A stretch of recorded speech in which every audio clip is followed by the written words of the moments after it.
भंडारा जिल्ह्यातील शासकीय आधारभूत धान खरेदी केंद्राची खरेदी मर्यादा पूर्ण झाल्यानं सुमारे 70% धान उत्पादक शेतकरी विक्रीपासून वंचित राहिल्याची स्थिती निर्माण झाली आहे। अनेक शेतकऱ्यांच्या घरी धान साठून राहिलं असून आर्थिक अडचणी वाढत आहेत। तातडीनं मोजमाप करून धान खरेदी सुरू करावी आणि केंद्रांची लिमिट वाढवावी अशी जोरदार मागणी शेतकऱ्यांकडून होतीये। उशीर झाल्यास धानाची गुणवत्ता खालावण्याची भीती व्यक्त होतीये। प्रशासनानं परिस्थितीची दखल घेऊन त्वरित निर्णय घ्यावा अशी अपेक्षा शेतकरी व्यक्त करतात।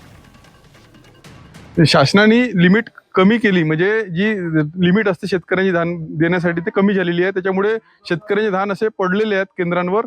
पूर्ण भंडारा जिल्ह्याची अशी परिस्थिती आहे। त्याच्यामुळे नाईलाजाने हे शेतकरी यांना कमी दराने, म्हणजे शासनाचे दर आहेत ते 2369 आणि कमी दराने म्हणजे खुल्या मार्केटमध्ये दलालांना 1800-1900 रुपयात धान विकावं लागत आहे। त्यामुळे एका शेतकऱ्यांना क्विंटल मागे 500 रुपयाचं नुकसान होत आहे।